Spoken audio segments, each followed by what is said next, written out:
Bismillahirrahmanirrahim. Assalamualaikum warahmatullahi wabarakatuh.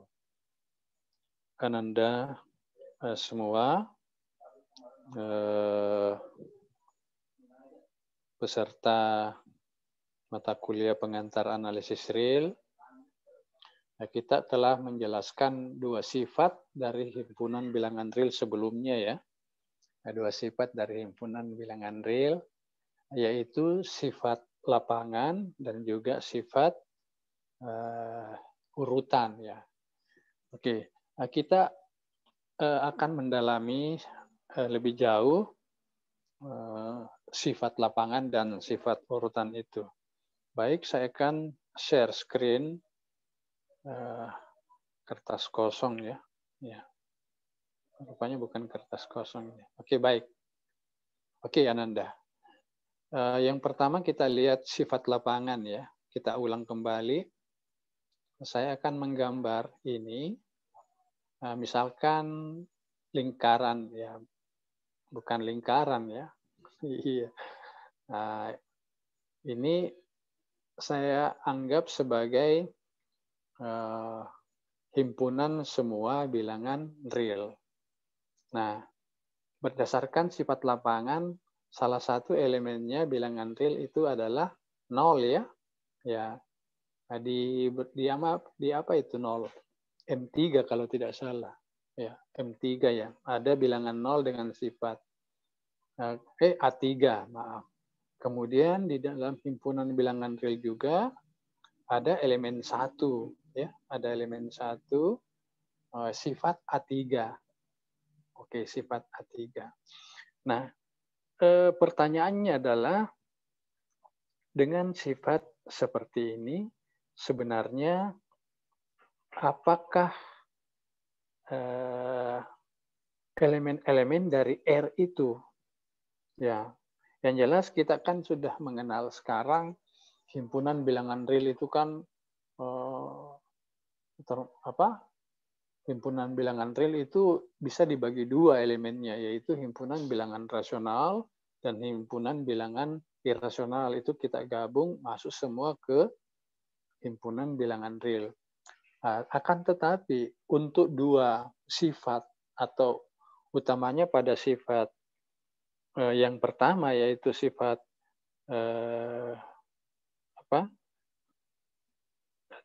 sifat apa lagi? Maaf. Sifat lapangan. Saya lupa sendiri. Sifat lapangan, sebenarnya apa elemen real yang masuk? Nah, oke. Kita mulai sekarang. Operasi jumlah itu merupakan operasi biner. Ingat, kalau suatu operasi didefinisikan pada suatu himpunan, maka operasi itu sifatnya tertutup ya. Jadi himpunan itu tertutup, maaf. Himpunan tersebut harus tertutup terhadap operasi tersebut. Jadi kalau himpunan bilangan R itu tertutup terhadap operasi tambah, artinya apa? Jadi kalau kita punya 1 di R, lalu kita tambahkan 1, itu harus masuk ke R ini sendiri ya. Jadi 1 tambah 1 juga elemen R.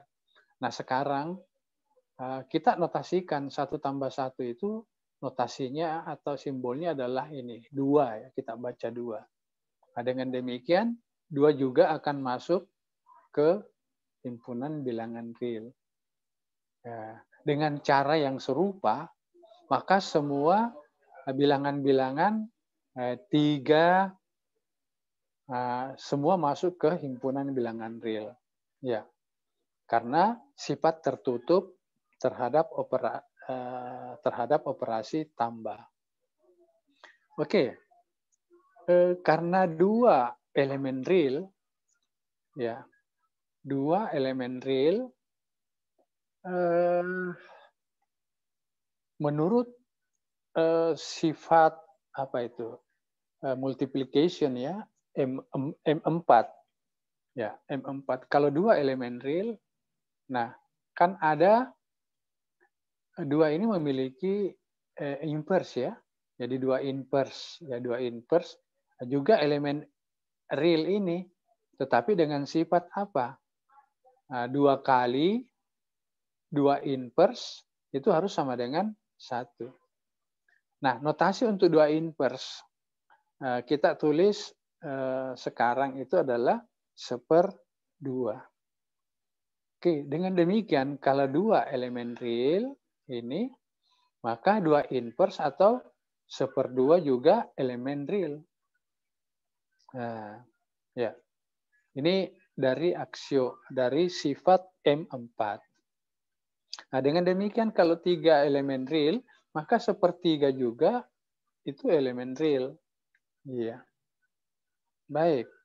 Kita sudah lihat 0, 1, 2, 3, 1/2, 1/3 sudah masuk. Nah, kalau kita lanjutkan 1/2 dikali 1/3, 1/2 dikali 3 misalnya. Ya, ini tentu harus elemen real juga. Iya, elemen real juga. Mengapa? Itu sifat tertutup terhadap operasi perkalian. Nah, sekarang ini kita notasikan 1/2 kali 3 itu 3/2. Dengan demikian, 3/2 juga elemen real. Ya, 3/2. Nah, dengan cara serupa, 2/3 juga elemen real.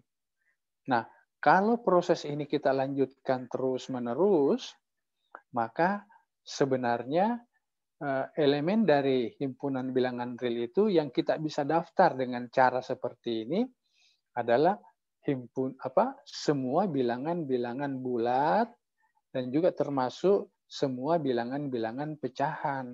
Ya. Ya. 3/2, 2/3, 5/7, 7/5, 8, 9, 100, dan sebagainya. Nah, dengan demikian, kita baru bisa menyatakan bahwa elemen dari himpunan bilangan real itu, ini adalah, jadi apa isinya di sini? Ini himpunan semua bilangan yang bisa dibentuk M per N. Dengan apa? M dan N, bilangan apa ini? Bilangan bulat. Nah, biasa kita notasikan apa ya? Z. Nah, tetapi N-nya tidak boleh 0. Ya. Nah, sebenarnya himpunan ini himpunan apa? Nah, ini tak lain adalah himpunan bilangan rasional. Nah, biasanya kita simbol ya pakai simbol dari bahasa Inggris ya. Ya, di buku-buku bahasa Inggris menggunakan key. Ya. Jadi rupanya dengan sifat lapangan kita baru bisa mengumpulkan elemen-elemen dari himpunan bilangan real itu adalah semua bilangan rasional. Jadi ini baru merupakan himpunan bilangan rasional. Ya, oke ya. Nah, ada orang bertanya, kalau begitu dengan cara itu, apakah akar 2 misalnya ya? Apakah akar 2 juga bisa masuk atau mengapa akar 2 tidak bisa masuk dengan sifat lapangan tersebut? Ya. Jadi pertanyaannya jadi sama saja dengan mengatakan mengapa akar 2 bukan elemen real di dalam menurut sifat lapangan. Jadi kalau kita hanya menggunakan sifat lapangan, kita belum bisa menyatakan bahwa akar 2 itu elemen real. Ya, singkatnya, kita bisa menyatakan bahwa akar 2 ya itu bukan elemen dari himpunan bilangan rasional.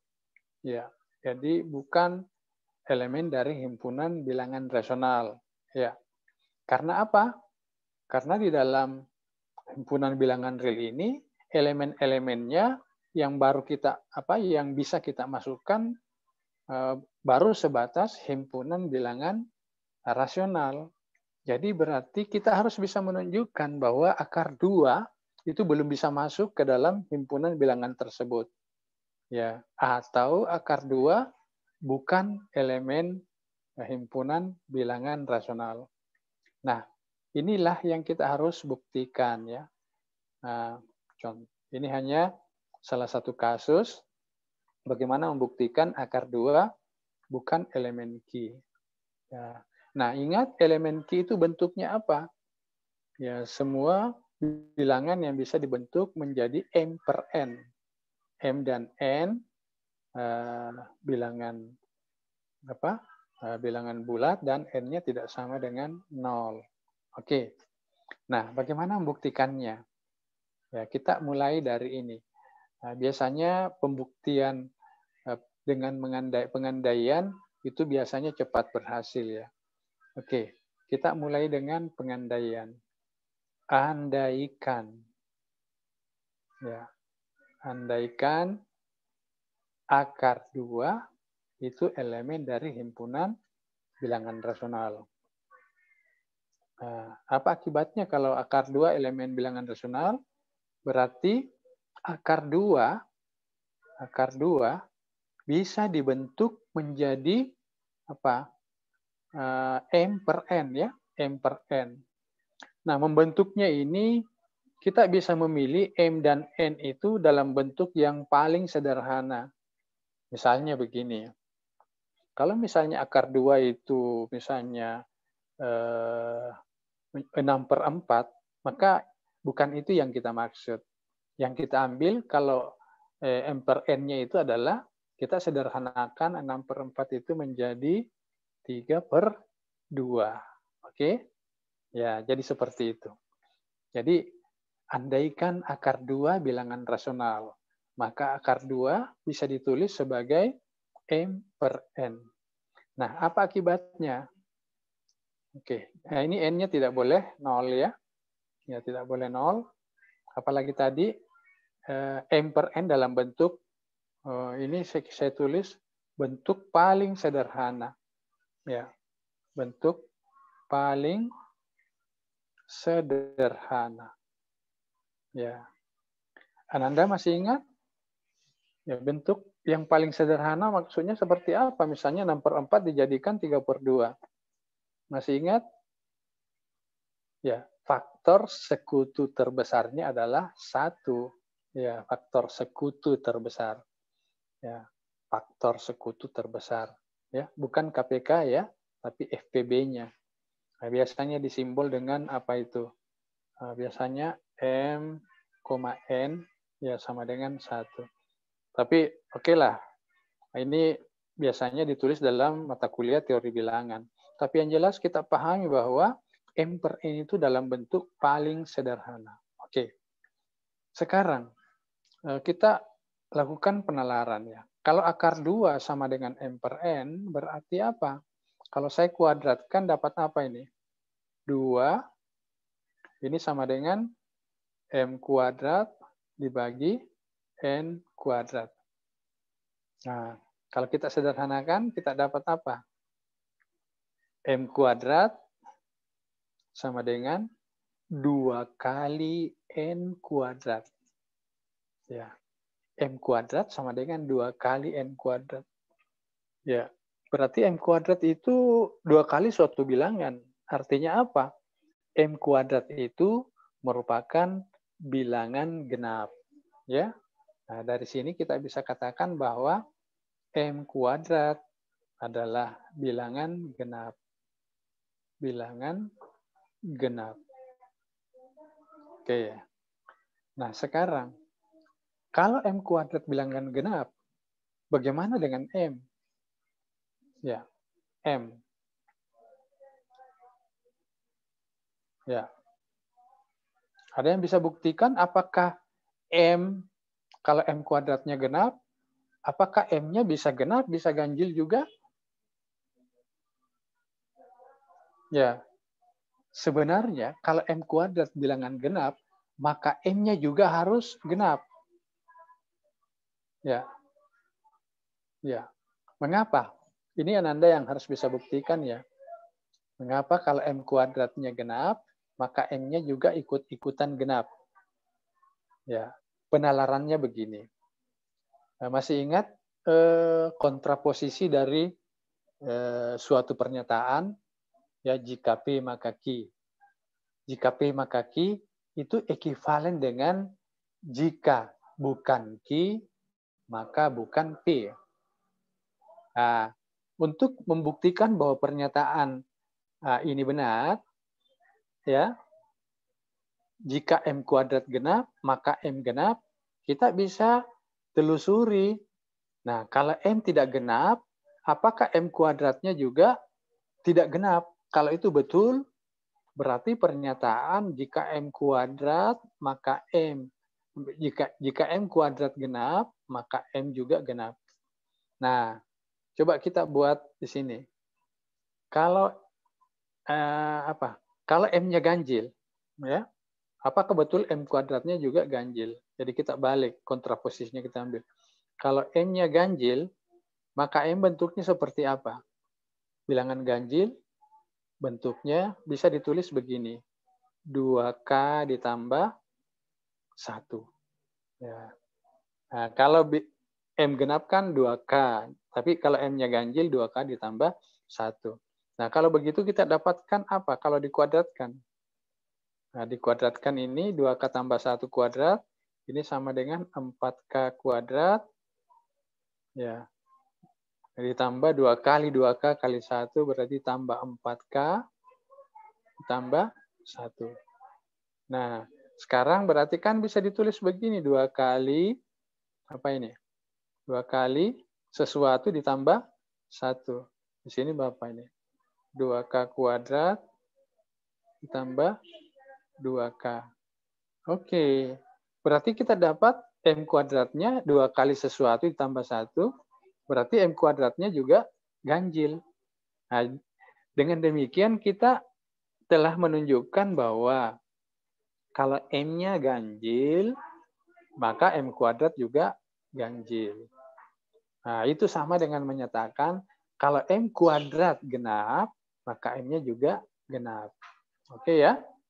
Nah, sekarang penalarannya sudah sampai di sini. Nah, sekarang kalau M-nya genap, apa akibatnya? Oke. Nah, kalau M-nya genap, maka apa? Ingat, M per N itu harus di dalam bentuk yang paling sederhana ya. Jadi, kalau M-nya genap, maka N tidak mungkin genap juga, harus ganjil. Mengapa? Kalau M dan N genap, keduanya genap, maka M per N, ya maka M per N itu masih bisa disederhanakan lagi. Ya, jadi dengan demikian kita bisa dapatkan bahwa kalau M genap, maka apa ini? N harus ganjil. Ya. Mengapa? Karena M per N itu di dalam bentuk yang paling sederhana. Ya, M per N dalam bentuk paling sederhana. Oke, Ananda. Nah, sekarang kita sudah dapatkan satu hasil di sini bahwa N-nya harus ganjil. Nah, apa akibatnya juga kalau M-nya genap? Nah, kalau M genap, berarti M itu bisa ditulis sebagai 2 kali sesuatu ya. Misalnya 2 kali K misalnya. Ya, 2 kali K. Nah, 2 kali K. Kalau M-nya genap. Nah, sekarang kan kita sudah tahu bahwa akar 2 itu kan sama dengan M per N. Ya. Jadi kalau dikuadratkan, 2 sama dengan M kuadrat per N kuadrat. Nah, ini sama dengan apa? M kuadrat berarti 2K kuadrat, berarti 4K kuadrat. Nah, dibagi N kuadrat. Oke, Ananda. Nah, ini kita dapat 2 sama dengan 4K kuadrat dibagi N kuadrat. Oke, kita lanjutkan. Nah, dari sini kita dapat apa? Kalau kita berarti 2 N kuadrat sama dengan 4K kuadrat. Atau kita dapat, kita bagi 2, N kuadrat sama dengan 2K kuadrat. Nah, berarti hasilnya apa? N kuadrat itu genap ya? Ya, N kuadrat itu genap. Nah, kalau N kuadrat genap, berarti apa? Sama dengan penalarannya tadi. Kalau kuadratnya genap, maka akibatnya, nah bilangannya sendiri juga ini genap. Oke.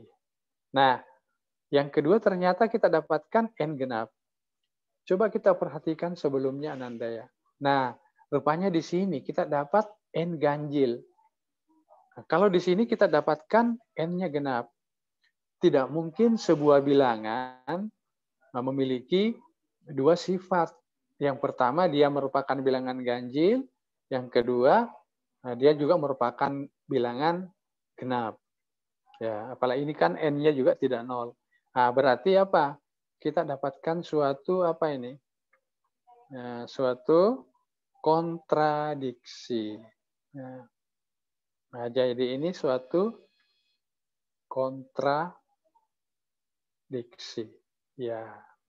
Nah, kalau ternyata kita temukan suatu kontradiksi, artinya dalam pembuktian tersebut pengandaiannya salah. Nah, apa yang kita andaikan tadi pertama? Nah, ini dia. Ya. Oke, yang kita andaikan tadi yang ini ya. Nah, ini. Nah, andaikan. Berarti pengandaiannya salah. Ya. Jadi kita tulis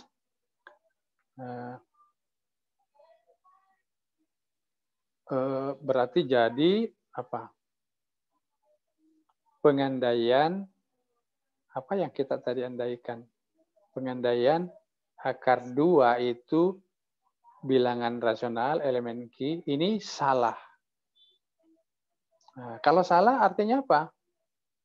Seharusnya apa? Kalau akar 2 elemen Q salah berarti akar 2 bukan elemen dari Q. Nah, itu dia. Nah, rupanya akar 2 bukan elemen Q. Ini dari hasil ini barulah kita bisa menyatakan mana di atas tadi berarti akar 2 ya ini akar 2 ini belum bisa masuk ke dalam sini. Ya, jadi belum ya. Ya, belum bisa masuk ke dalam himpunan bilangan real yang sebenarnya isinya baru himpunan bilangan rasional. Ya, oke. Jadi itu ya Ananda ya pembuktian.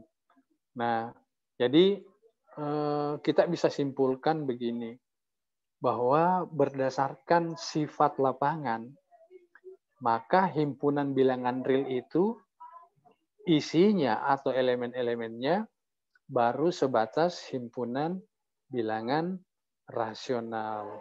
Oke. Ya. Saya kira itu penjelasannya Nanda, nanti kita lanjutkan lagi ya. Oke.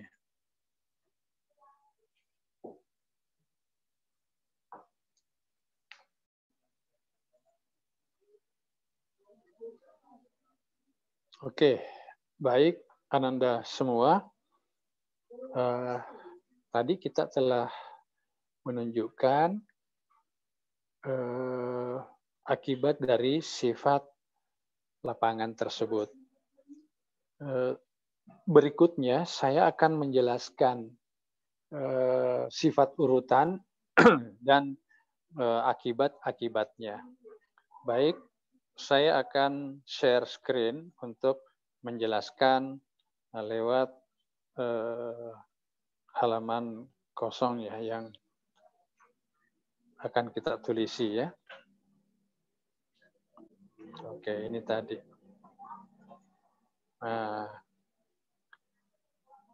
Ya, kita mulai dari saya senang menggambar ya, menggambar ini ada lingkaran.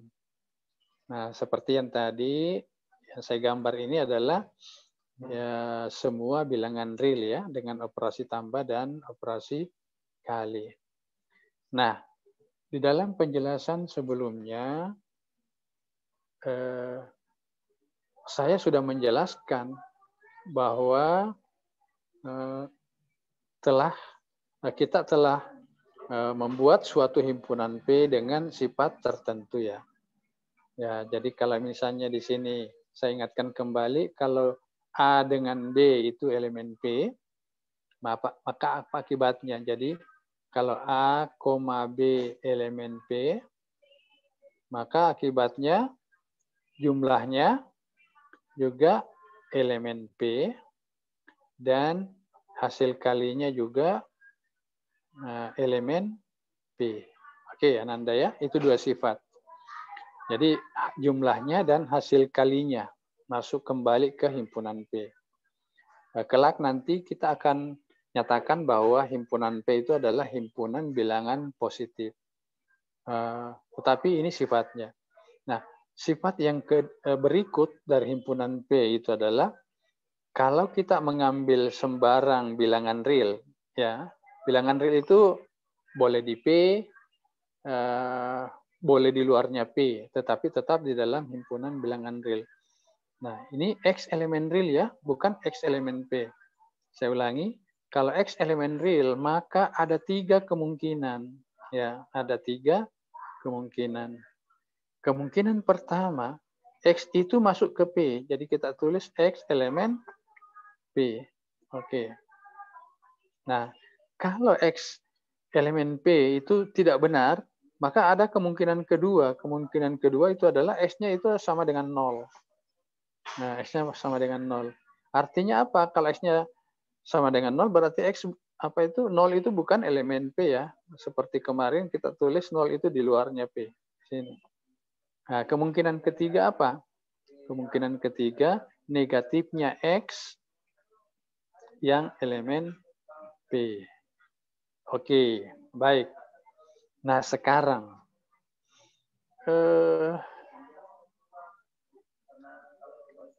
kalau tidak salah di video sebelumnya saya sudah menunjukkan bahwa satu elemen P ya. Ya, satu itu elemen P. Ya. Ya, silakan diperiksa kembali. Satu itu elemen P. Nah, di video yang sebelumnya. Nah, kalau satu elemen P artinya apa? Nah, berarti kan 1 ditambah 1 juga elemen P toh? Ya, 1 tambah 1 elemen P. Berarti isinya ini 1 ditambah 1 juga elemen P. Nah, ini notasinya 1 tambah 1 adalah 2. Jadi, kalau Anda bertanya mengapa 2 itu dinotasikan ya. Ya, susah juga kalau menulis 1 tambah 1. Lalu 3 itu 1 tambah 1 tambah 1. Boleh juga 2 tambah 1. Nah, dengan cara yang serupa, kita bisa tulis 2 tambah 1 juga harus masuk. Ya, menurut sifat himpunan P. Berarti di sini elemennya 2 ditambah 1. Nah, di sini biasa ditulis sebagai notasinya 3 dan seterusnya. Oke. Nah, sekarang saya mau bertanya. Di dalam sini kan sudah ada 1, 2, 3 ya, elemen P. Nah, apakah 1/2 juga elemen P? Nah, kan tidak langsung terlihat. Oke. Apakah 1/2 elemen P? Tetapi 2 itu elemen P. Nah, 1/2 itu apa? 1/2 adalah inverse dari 2 terhadap operasi perkalian. Dalam hal ini kita sudah nyatakan bahwa kalau elemennya 2 diperkalikan dengan inverse-nya, ya, maka hasilnya adalah 1. Nah, timbul pertanyaan, 2 ini kan elemen P. Dan 1 ini juga elemen P. Pertanyaannya, apakah 1/2 juga elemen P? Ya. Nah, kan kalau kita lihat kan belum tentu, jangan-jangan 1/2 itu bukan elemen P, bukan bilangan positif. Nah, ini kita bisa menduganya seperti itu karena kita berpikirnya menggunakan sifat ya. Jadi tidak tahu kita bahwa 1/2 elemen P. Tetapi coba-coba kita pikirkan, ya, apakah 1/2 elemen P? Nah, coba Ananda coba pikir dulu ya. Oke.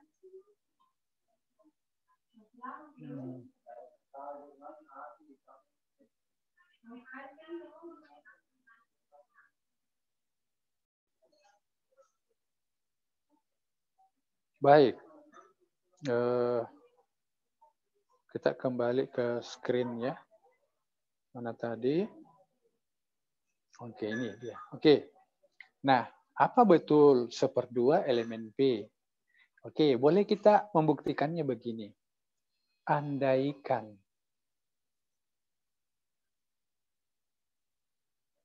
1/2 bukan elemen P. Apa yang terjadi kalau kita andaikan?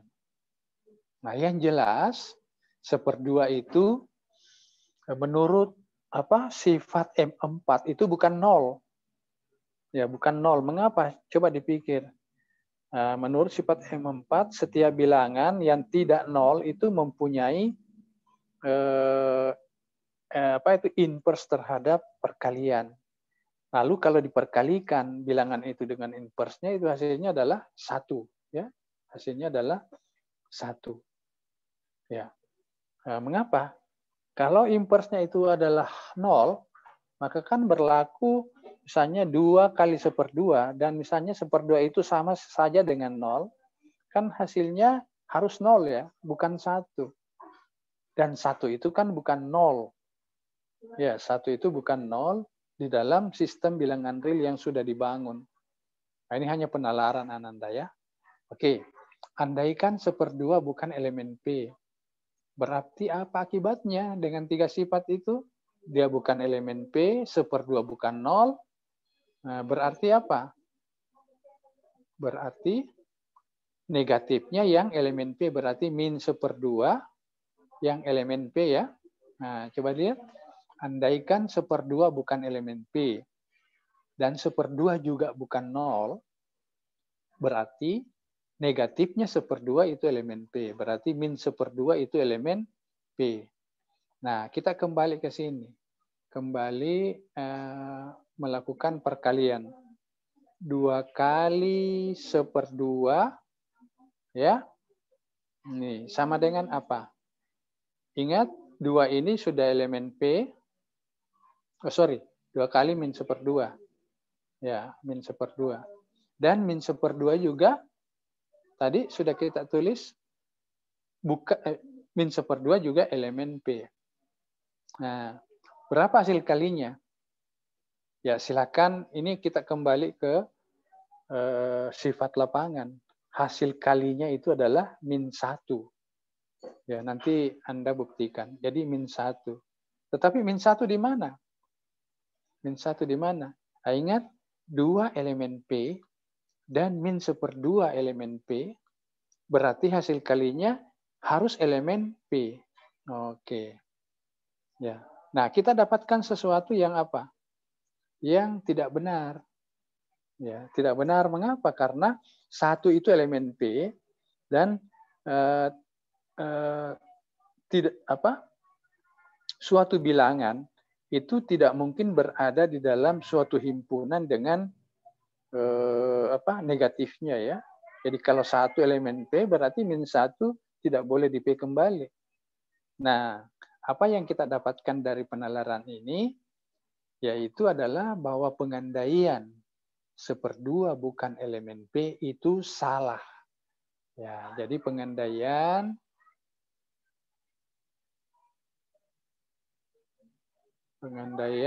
mana tadi? 1/2 bukan elemen P, ini apa? Salah. Berarti apa? Jadi 1/2 juga elemen P. Nah, ini yang menunjukkan bahwa kita tadi menunjukkan apa? 2 itu elemen P, ternyata inverse-nya terhadap perkalian juga harus masuk kembali. Nah, jadi apa isinya elemen P sekarang? Jadi kalau 2 elemen P berarti juga 1/2 juga di dalam elemen P, 1/3 juga nanti di dalam elemen P ya. Ya, jadi di dalam P, maaf. Nah, oke. Nah, kita berkembang lagi ya Nanda ya.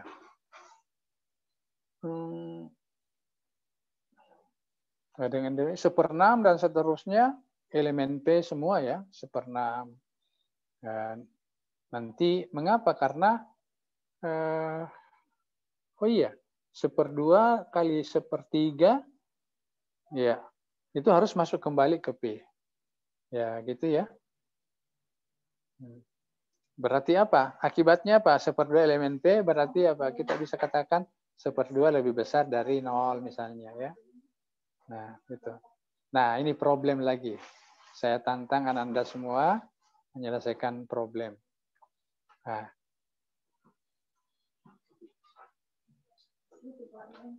mengapa 1/2 lebih dari 1/3?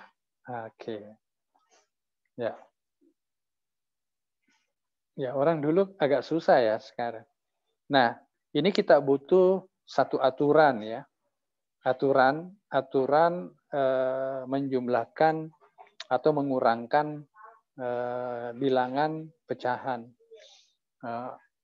Rupanya di bukunya Bartel tidak disampaikan ya bahwa cara menyatakan apa mengurangkan 1/2 dengan 1/3 bagaimana caranya itu ada di buku yang lain ya, tapi nantilah kita bicarakan ya. Oke. Bagaimana menunjukkan 1/2 lebih dari 1/3? Nah, kan kita sudah tahu bahwa 1/6 itu kan inverse dari 6 ya. Sama saja, karena 6 elemen P, ini kita bisa katakan 1 tambah 1 tambah 1 sampai hasilnya 6 elemen P, sama dengan penalaran tadi bahwa 1/6 juga elemen P. Nah, nanti kita lihat. Nah, kita lihat ini. 1/2 dikurangi 1/3. Ya. Nah, aturan ini tidak disampaikan, tetapi nanti kita bahas lebih jauh. Bagaimana menentukannya? Berarti 1/2 ini dinyatakan di dalam bentuk yang lain, tetapi tidak sederhana. Jadi ini orang biasanya mencari KPK-nya ya, KPK-nya. Oke, jadi ini KPK-nya 6 ya. Nah, 1/2 itu sama saja dengan apa? 3/6. 1/3 itu sama dengan 2/6. Nah, kalau diselesaikan, ini sama dengan 1/6. Nah, karena 1/6 itu elemen P. Mengapa elemen P? Karena kita bisa buktikan bahwa 6 itu elemen P. Kalau 6 elemen P, maka inverse terhadap perkaliannya juga elemen P. Atau dengan kata lain, 1/6 juga elemen P. Berarti apa? 1/2 kurang 1/3 itu masuk ke P ya, merupakan elemen P. Nah, masih ingat? Kalau 1/2 kurang 1/3 elemen P artinya apa? Jadi kesimpulannya apa? Dari sini kita bisa tulis 1/3 kurang dari 1/2. Ya, Ananda masih ingat? Ingat definisinya? A dikatakan kurang dari B jika apa itu? B dikurangi A elemen P. Iya. Seperti itu Ananda ya. Ya. Dua sifat ini yang satu menyatakan apa saja anggota himpunan bilangan real yang bisa masuk. Rupanya sampai saat ini elemen-elemen dari himpunan bilangan real itu adalah himpunan bilangan rasional. Nah, jadi belum bisa masuk akar 2. Jadi nanti akar 2 dan yang lain yang serupa dengan itu nanti kita nyatakan sebagai bilangan irasional. Ya. Nanti pada saat kita menjelaskan sifat yang ketiga, sifat kelengkapan, itulah nanti yang dapat yang menunjukkan bahwa bilangan irasional juga nanti masuk ke dalam himpunan bilangan real. Nah, uraian kita hari ini menyimpulkan bahwa elemen-elemen dari himpunan bilangan real adalah semua elemen himpunan bilangan rasional. Jadi baru sebatas bilangan rasional. Kemudian yang kedua, kita juga sudah bisa membuktikan sifat urutan pada beberapa elemen. Contohnya yang kita telah kerjakan ini adalah sepertiga itu kurang dari 1/2. Nah, juga sebelumnya dua itu lebih dari 1 ya. Ya, jadi nanti Anda bisa buktikan mengapa 2 lebih dari 1. Nah, ini persoalannya. Mengapa 2 lebih dari 1? Nah, berarti harus dibuktikan apa? 2 kurang 1 itu harus elemen P ya. Ini harus dibuktikan. Saya kasih tanda seru. Nah, mengapa ini? Nah, 2 bisa ditulis begini, 1 tambah 1 ya. Kurang 1 boleh, ini tambah min 1. Nah, 1 dengan min 1-nya ini kan bisa dengan sifat asosiatif dapat apa? 1 ditambah min 1 ya. Nah, ini menjadi apa? 1 ditambah min 1 dengan 1 dengan apa itu negatifnya, hasilnya adalah 0 ya. Nah, mengapa 0? Kan bilangan dijumlahkan dengan negatifnya itu 0 menurut sifat A berapa? A3 ya? A4. Oke. Nah, kalau 1 tambah 0, ya hasilnya adalah 1. Nah, kita sudah tahu 1 adik itu elemen P. Artinya apa? Ya, berarti apa? 2 kurang 1 itu elemen P. 2 kurang 1 sama dengan 1 elemen P. Kesimpulannya, 1 kurang dari 2. Iya. Baik, Ananda semua. Saya kira cukup penjelasan kita hari ini.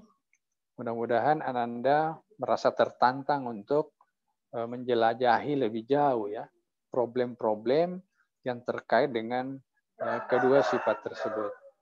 Baik, Ananda semua, kita akhiri penjelasan diskusi kita hari ini. Mudah-mudahan Ananda semua tetap sehat ya. Oke. Saya kira cukup sekian. Assalamualaikum warahmatullahi wabarakatuh.